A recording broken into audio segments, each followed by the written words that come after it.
Wish you were one of those influencers with raving fans who binge on your every word, consume all your content, buy everything you have to sell, and demand even more? Then stay tuned while Authority Magazine columnist and BuzzFeed contributor Tracy Hazard shares strategies, tips, and tactics from top videocasters, podcasters, authors, and social influencers on creating that bingeable factor. Now, let's join Tracy as she explores how to rise above all the digital noise with the binge factor.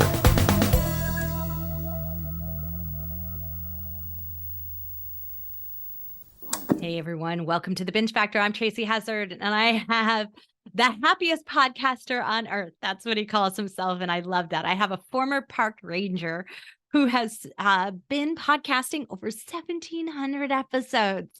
He's an OG in this industry and having so many episodes under his belt. But he started out as a park ranger, and he became the happiest podcaster on earth. He was the kind of parks, like the national parks that you go to. That's what he is a park ranger of. And he decided to start a podcast to connect up other park rangers. And so he's got a bunch of different podcasts, and I'm just going to look them all up to make sure I haven't got them right. But some of them are the Park Leaders Show, which was his original show, the Jody Maberry Show that he does now, Creating Disney Magic, which he does in conjunction with Lee Cockerell. Creating Disney Magic is amazing show. You're going to have to listen to that one. If Disney Ran Your Life, Find My Catalyst, Morgan James Radio, which is Morgan James, the publisher, authors, Will Talks Biz, World at Work, and Come Rain or Shine. So there's many different podcasts that he's involved in, both on a production side, but he's what I'm going to call a professional co-host. It's his specialty. If somebody wants to start a podcast, but just really doesn't know where to start, feel like they can commit to showing up every week or once a month or whatever their model of podcasting is going to be, they really need support in that. That's where Jody comes in, and he's just brilliant at it.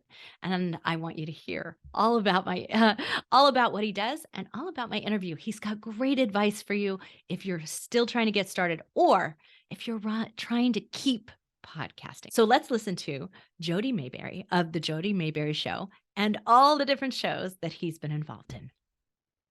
Jody, thanks so much for coming on. I'm really excited to talk to another professional podcaster here, because that's what you are. You've done so many episodes and you've helped so many different companies run their models that you've got really deep insights into what holds people back and what's not working. And that's what I really want to dive into today. Well, I am always happy to talk about that. I've just had the chance to work with so many people get started and shows that have gone on for a long time and see that, I mean, there are common threads through the whole thing. And I know we'll get the chance to talk about that. Well, let's start with that one that you just mentioned, this idea of longevity, right? There are just so many shows that pod fade so quickly. And I know it frustrates you as much as it does me, because you mentioned it right on your website. So I know it's got to be a pet peeve of yours that people just started and then they quit it. And then this wonderful, cool sounding show doesn't make it. Yeah. How frustrating. What's the key with your clients with longevity, which really getting to that 100 episodes and more?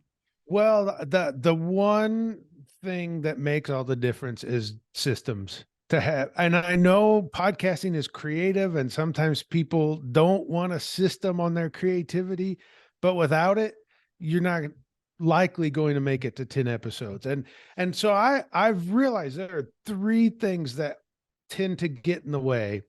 Of course, there are exceptions, but the three things that get in the way for most shows are: one, editing is a pain in the butt for most people. Some people absolutely love it. For most people, it's kind of a pain. The second thing is it gets difficult to come up with something to say every week, something new to say. Now, enthusiasm will carry you pretty easily through 5, 6, 7 episodes. After that, a little more difficult. And the third thing is the whole Field of Dreams thing. If I record it, he will listen. Well, it's not true. You just have to be willing to put in the time. And eventually he will listen, just not right away. But you combine all three of those, editing's more difficult than I thought. My goodness, I'm 6 weeks in and I'm not sure what to say. And I don't feel like anyone's listening. And then people usually give up. Yeah. Yeah. I agree with you. And, I hear lots of other people with their theories on it, and mindset's a big one of them. And I really don't think you go into it that and lose your mindset that quickly. So that's why I throw that one aside, as like, that might be a long-term issue for your ability to be disciplined and commit to something. But when you're really in your first 25 episodes, it's just not that. You still have the energy, you still have the excitement. So the mindset should take care of itself, at least at that stage. That's what Yeah. I think. But after that, you're right. It's not sexy. It's systems, right? Like, it's It just is not, systems. it's not fun to talk about. And no, and a creative person doesn't want to talk about it. And that's part of the problem. If you can't get it to set in place and be a system, then it is harder. Yeah, it really is. And I used to do everything myself. By the time I had 2 or 3 shows, I realized, gosh, if I do not have tight systems, it's just going to sink. And I created really good systems that allowed me to end up growing. I think at my peak right now, I probably have 6 or 7 podcasts. The most I've had at one time has been 10. You can't do that without really good systems. That's so true. It's so funny because that's exactly how when we hit 10 in our business, when like 10 other podcasters started shoving credit cards at us and asking them to take over their show for them. It was at the 10 point that we said, we can't scale anymore. I can't take another podcast until I get a complete. We did built a portal and a system in place, but until we did that, we couldn't. And then we were able to go from 10 to 100 in a year because of that. Wow. But it really is that, you're right, that tipping point is about that. Now, some of your clients, and most of them actually, need a co-host in the situation that they feel more comfortable with you there. How did you realize that was what it's going to take to get some of these podcasters going? Because they've got great ideas. Like, I mean, Lee Cockrell's Creating Disney Magic's a great show, but he wouldn't have done it if you didn't podcast with him. Yeah, that's right. And for me, that's where it started, was with Creating Disney Magic. And the way that happened was more by accident than design. My very first podcast, it's still out there. It's called The Park Leader Show. I used to be a park ranger. I started a podcast for park rangers as a way to still be connected. I wanted to talk about what parks could learn from Disney. I found the book Creating Magic on Amazon, reached out to Lee Cockrell thinking, this is a small show for park rangers. He ran Walt Disney World for a decade, 44,000 employees. What are the chances he's going to come on this little show for park rangers? What I didn't know is his sister-in-law had been a park ranger for 30 years. So he said, wow. yes. So what great small world connection. Oh my goodness. Yeah. It was wonderful. And I've met his sister-in-law and Cherry Payne. And I said, Cherry, you're the reason all of this happened. And she didn't even know it. So that's cool. Then Lee did great on that first episode. I asked him to come back and talk about a second book. It went even better. And then we ended up doing a show together, because I said, Lee, have you ever thought about having a podcast? Because he was really good at it. And he said, I'm retired. I want to feel like I'm retired. I'm sure it'd be fun, but it'd be a lot of work. And I just saw the opportunity and said, what if I do all the work and you just show up? So then I thought I'll never hear from him again. 2 weeks later, he called me and said, let's do it. I said, okay, you have to give me time to be fluent in Lee Cockrell, and then we'll start. Yeah, because that's important, right? I think that really if you're going to co-host with someone or you're going to produce their show, you really got to take some time to get to know them. That's right. And I'm glad you paused me on that, because that cannot be overlooked. It's not like you're doing a radio interview where someone just comes on or even a podcast like you and I right now, we'll talk this time. That's one thing. If we do a show together every week indefinitely, something completely different. So I spent 2 months reading Lee's 2 books, reading hundreds of his blog posts, watching every video I could. And I finally said, okay, I'm ready. And we got started. And that bit of research is 2 months of researching him really helped me understand what it took to be a good co-host, because I actually officially I'm a co-host, but I usually call it host and star. I'm the host, he's the star. My only job is to make him look and sound spectacular. That is my only job on that show. And it goes very well because of that. I set him up to hit home runs. Often when I ask a question, I already know how he's going to answer it because I've researched him. Or in Lee's case, we've been together so long, I just kind of know where he's going to go. But when I'm new to co-hosting with someone, I've researched them enough where I have an idea how they're going to answer, and I'm just setting them up to do the best. And quite often with Lee, so if Lee did, we'll stick with Lee since that's who we're talking about. If Lee had Creating Disney Magic and was just by himself, it would be a 7-8 minute monologue style show. That would be it. But with a co-host, I will hear Lee say something that he may not even think is very special. And I'll say, wait a minute, Lee, let's talk about that.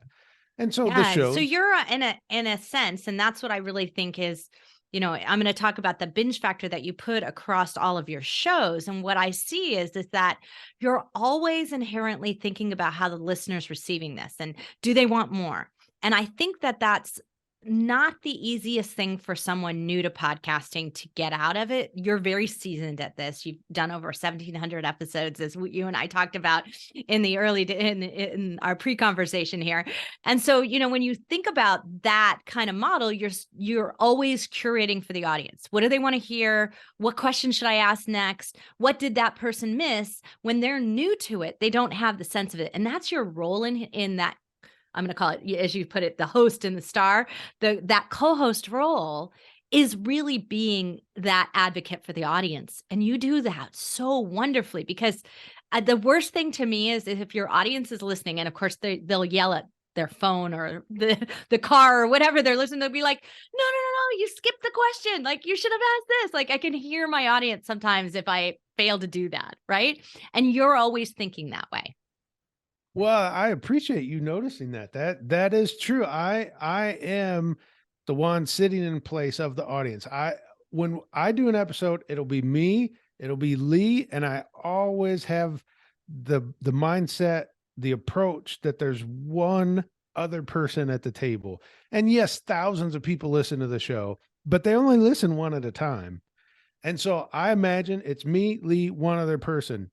And if Lee says something that I think that other person wants to know about, I ask. If Lee uses, Disney loves acronyms and initialisms. If Lee might say one, I'll say, oh, wait, even though I already know, I'll say, Lee, what does that mean? And just they have hidden meanings for everything. So Jody and I were talking before. So I have a daughter who works at Disney. So at Disneyland here at the resorts. And so there's always hidden things. So like the other day I was with my dad and she had bought him a Mickey hat, and it had a Mickey and it had a 28 in the corner. And my sister said to my dad, well, what's the 28 for? And he goes, I don't know. And I was like, well, didn't you ask Alexandra? Because I guarantee there's a deep meaning to it. And of course it was the year that Mickey was officially born, but there's always a hidden meaning and there's always something else. So if you're not asking those questions, you're missing the cool parts that a Disney fight. I don't know what you would call them. What do you call those? Disney adults. I've heard that term before, but I don't know what you really call it. But Disney fanatics, right? They would be upset that you missed that. Yeah. Yeah. And there are so many little things like that. And the longer you have a relationship with somebody, the more you can pick up and the more background, and the more, if there's a listener question or maybe Lee says something, and we've done more than 450 episodes of that show, but I might remember something from episode 72.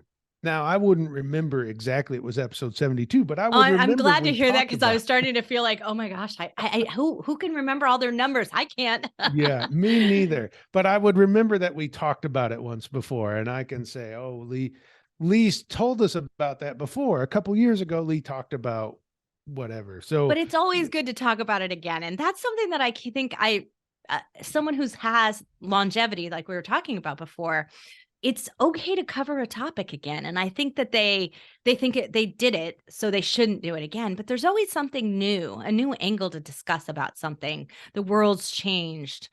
It doesn't have to be a repeat. Well, that's right. The world has changed. Your experience has changed. What you've read and seen and people you've talked to over time has changed.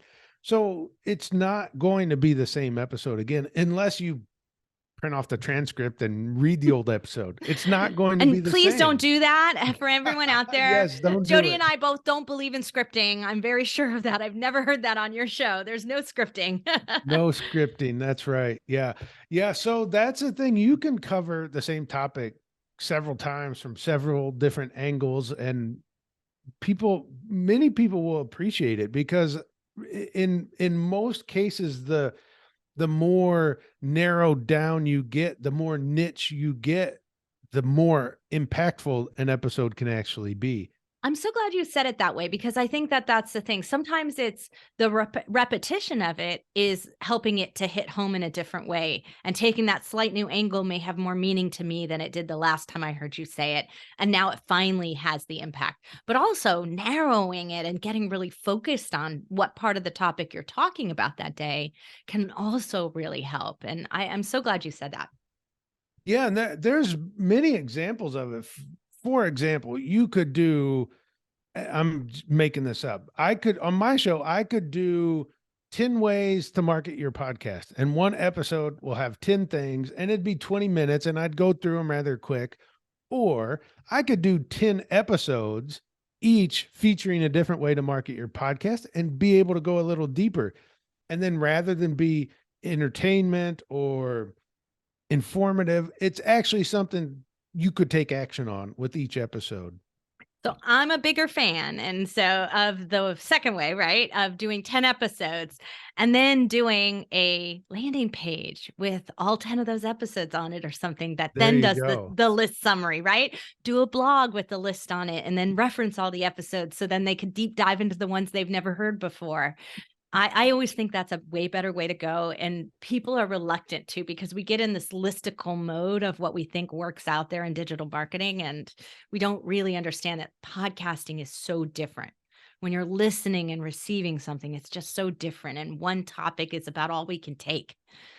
Yeah. And it's such a good point. Podcasting is different because if I know listicles are popular for articles, but if you're reading an article, you're scrolling on your phone and you want to get through it quick, or you're sitting at your desk. If you're watching YouTube, most of the time you're on your phone or you're at your desk. When you're listening to a podcast, you're walking the dog, you're doing the dishes, you're mowing the lawn. It's very different. It's very intimate. You get the opportunity to be with someone while they're doing their life. That is not true for blog posts, usually not true for YouTube videos. Yes, because you have to watch them. It's a Yes. little hard to do multiple things at the same time. Exactly. That's right. Exactly. Well, I want to touch on that third thing that you were mentioning before, this idea that, I don't have enough listeners.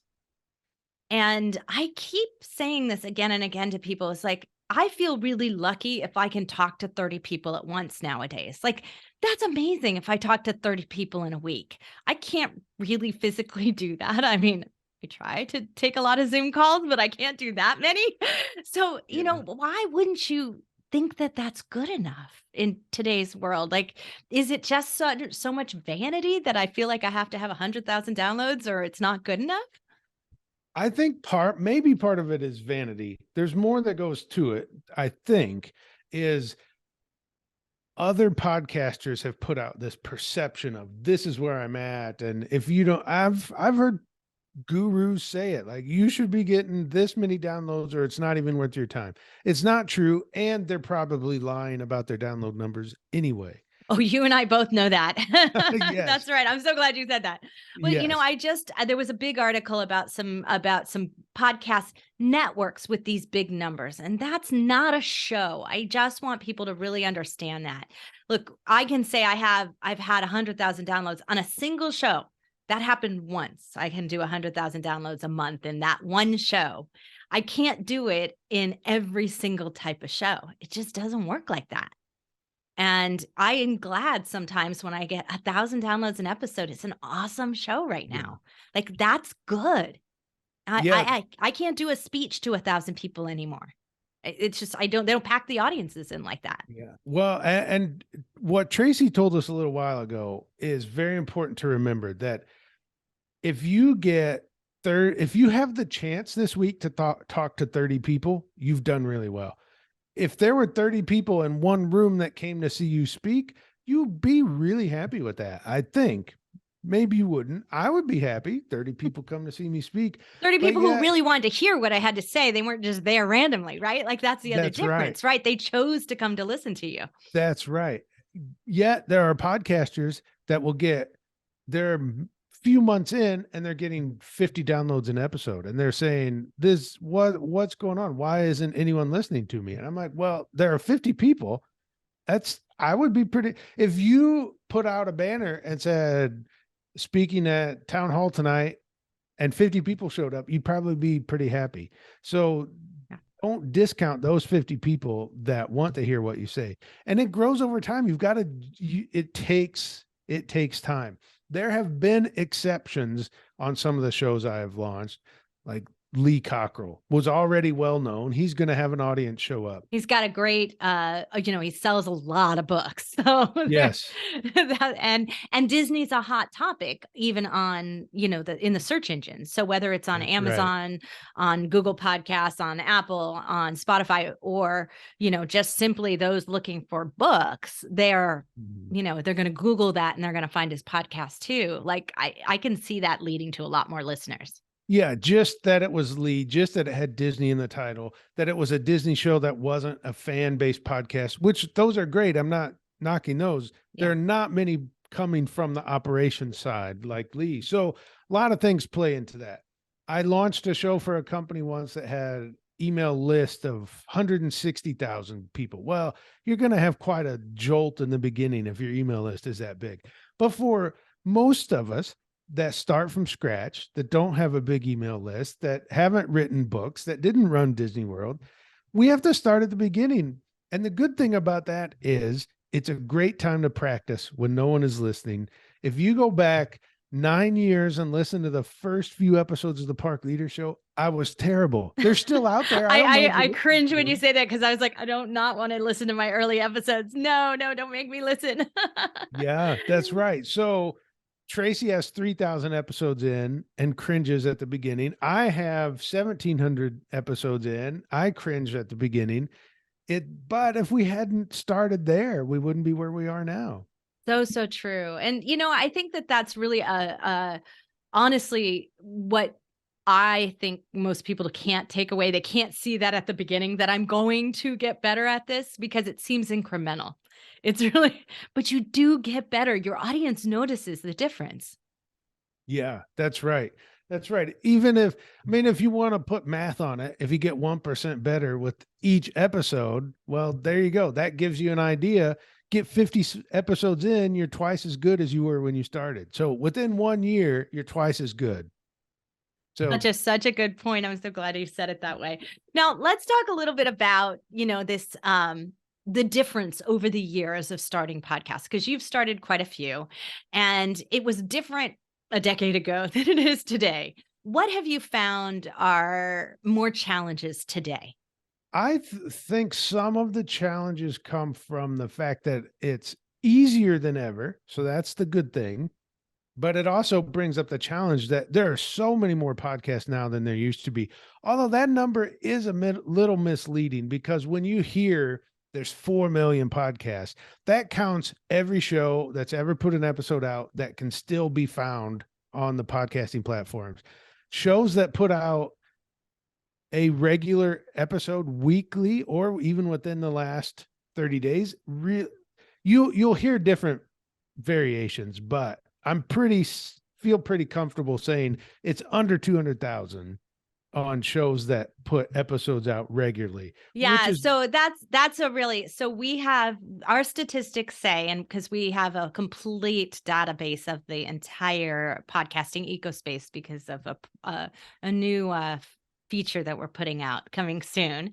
And so what we say is that anything that has weekly, a weekly show. So in other words, they post every single week, or they do at least one per month, we would consider to be an active show. Yeah.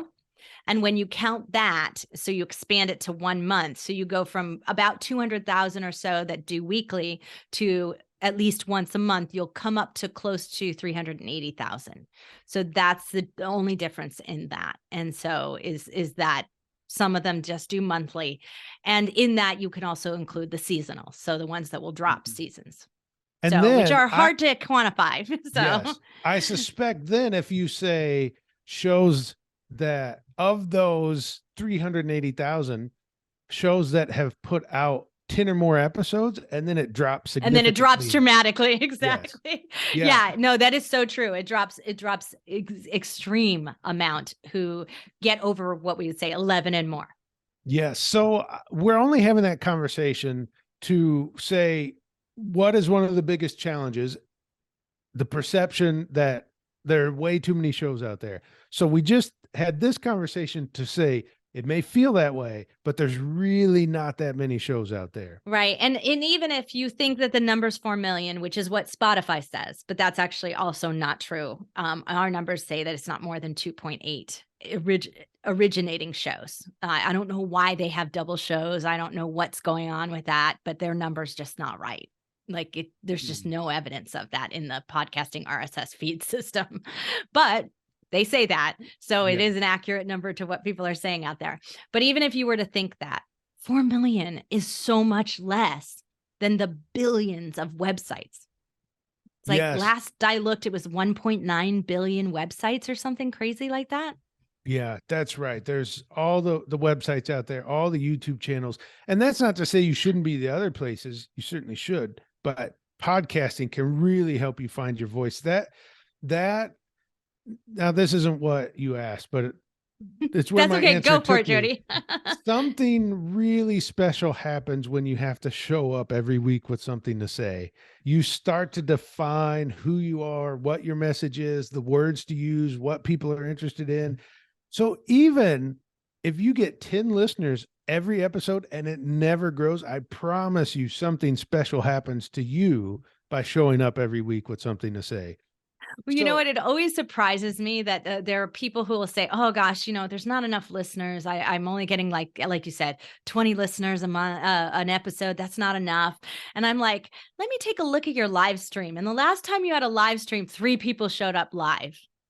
And so they think that their social media has higher play than their podcast. And that's not really true most often. So go check out and see how many people showed up on the last time you live streamed if you're thinking about podcasting, because I'm pretty sure you could at least double it, if not 10x it.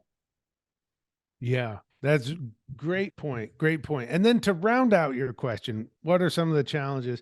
I think it feels like there's so much, it's hard to know where to start. So if you're brand new to podcasting, you say there's so many microphones, there's so many hosting platforms, there's so many people tell me what to do. I just don't know where to begin. And I actually think, yeah, there are ways. There's a lot that I could say. I'm sure there's things Tracy can do to help you. There's things I could do to help you. But I would think if you just pick one and start moving, you can adjust along the way. Don't think I've got to get it all perfect. I've got to have the right equipment. I've got my whole podcast studio, by the way, fits in a bag, and I take it with me everywhere. Everything in that bag combined less than $500. And I take it into the wilderness. I take it when I travel. I've recorded in airports, recorded from the top of the Kuwait Tower in Kuwait City. I've recorded next to glaciers in the middle of Glacier National Park. Equipment I'd love to hear the background sound on that one. I'm going to have to find that episode. You'll have to share that with us.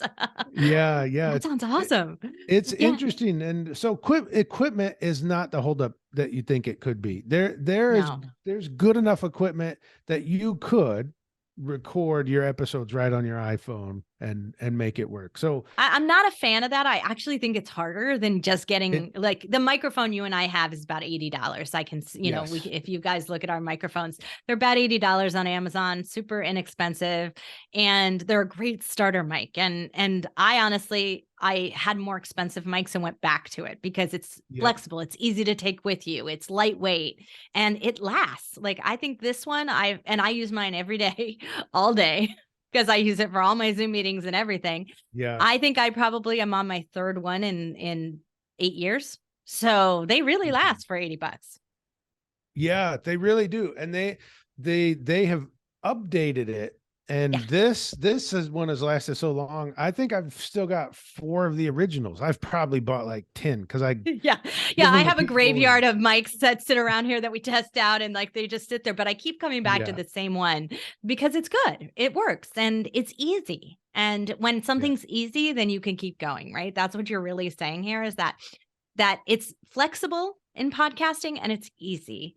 If you just focus on getting started and doing one thing at a time and then increasing it. But that's my favorite part about podcasting is unlike a lot of other things, you can rebrand, you can make adjustments on it and it's completely flexible and your audience just comes with you and is happy with where you are right at this moment in time. It doesn't really, it's not set in stone. Yeah, that's right. You can move along the whole way. You can, and even I've had people get so hung up on cover art or theme song or whatever. I'm like, it doesn't matter. You can use cover art for 2 episodes and then change. You can change your theme music. You can change what you say in the opening. It doesn't matter. Just start moving and then you can adjust. Yeah, absolutely. Well, I was thinking about this as I was, reading your site and getting your history on being a park ranger and all of those things. And one of the things that you say is that you really should get a guide. And I love that idea because if you think about podcasting as this giant park that you could explore any part of it and you'll have a great experience, right? You're going to see something you've never seen before, amazing looking trees, some beautiful brooks, see some animals and birds that you've never seen before. So you're going to have an experience no matter just by stepping into the park. But if you want a really insider tour, you want to learn some best practices, you want to go on a path that other people haven't done before, or maybe the path that many people have that you really do want to see, then you got to get a guide. And that's really what you're providing. And I love the way you worded that. Well, thank you. That's what a park ranger is, right? Someone's vacation is about them, but it's the park ranger that helps. It's not the park ranger is not the one that goes home and tells the stories. It's the person on vacation. But without the park ranger, you just might not have quite the vacation. And it's not quite the same experience, right? Yes, that's right. And it's the same in podcasting. You certainly can show up and figure it out yourself and still do well. That's what I did when I started my show. And it works. But if you want to get somewhere sooner, see better sights, walk better paths, then go with a guide. It works out. Yeah, especially if you have a compressed time frame, right? You're only going to get to visit the park for a day, right?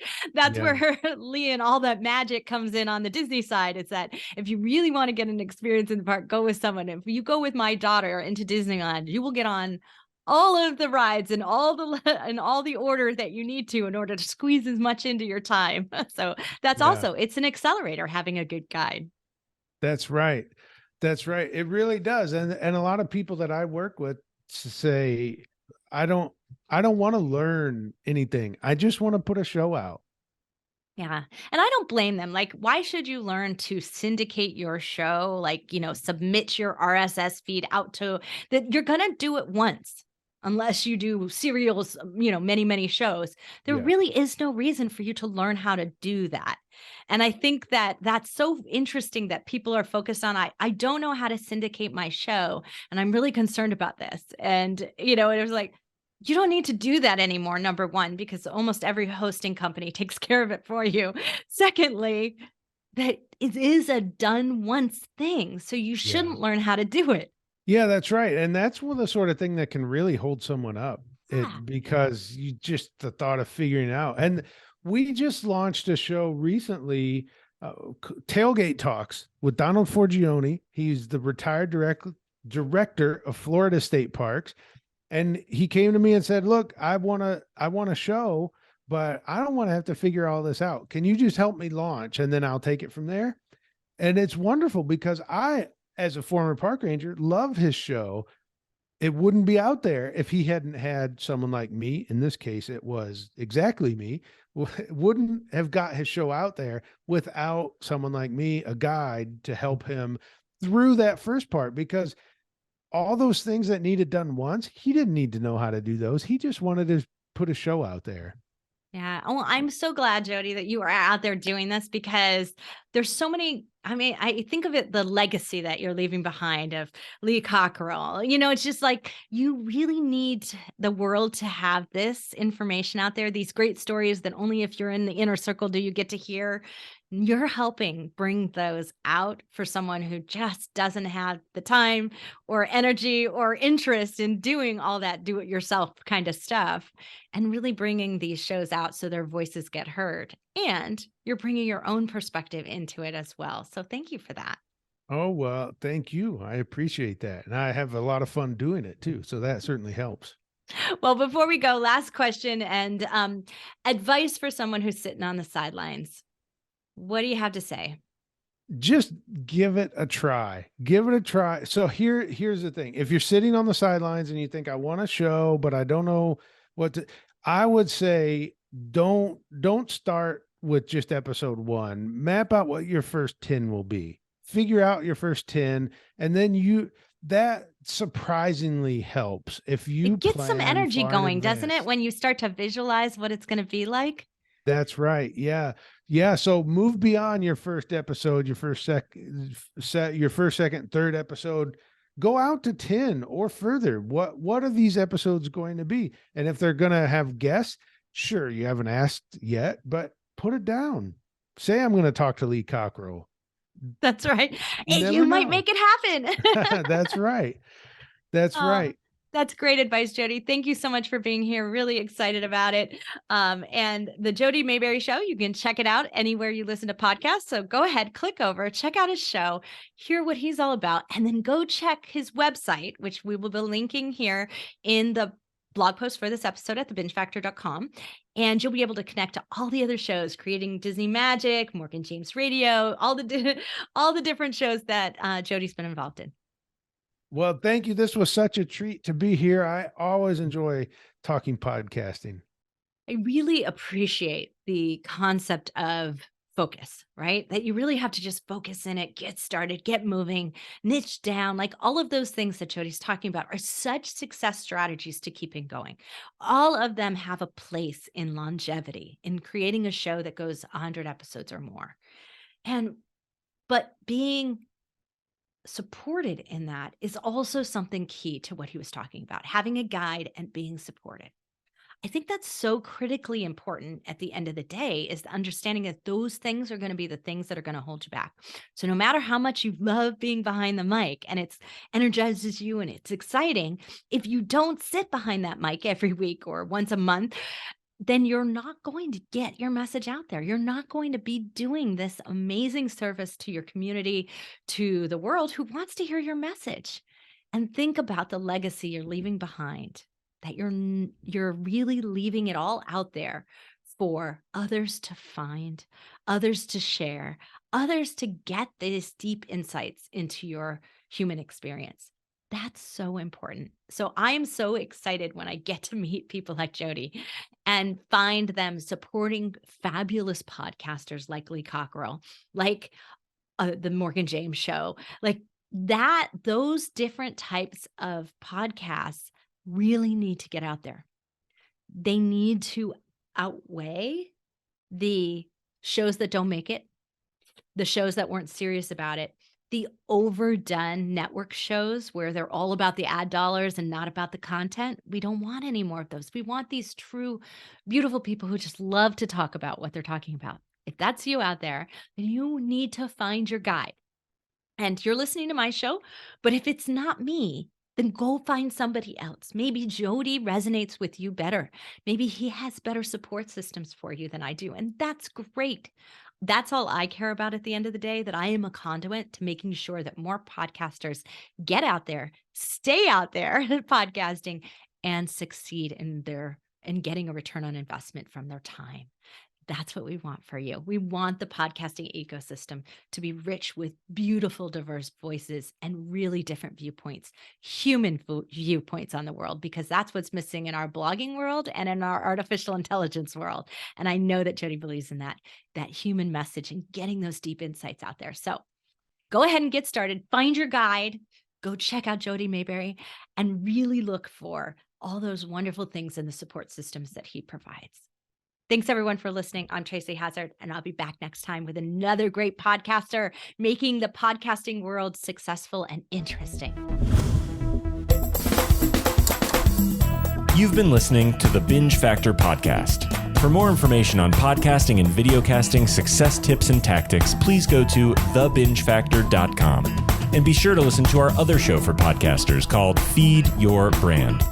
If you'd like to be interviewed on this show, as well as featured in Tracy's column, please go to thebingefactor.com/guest and apply.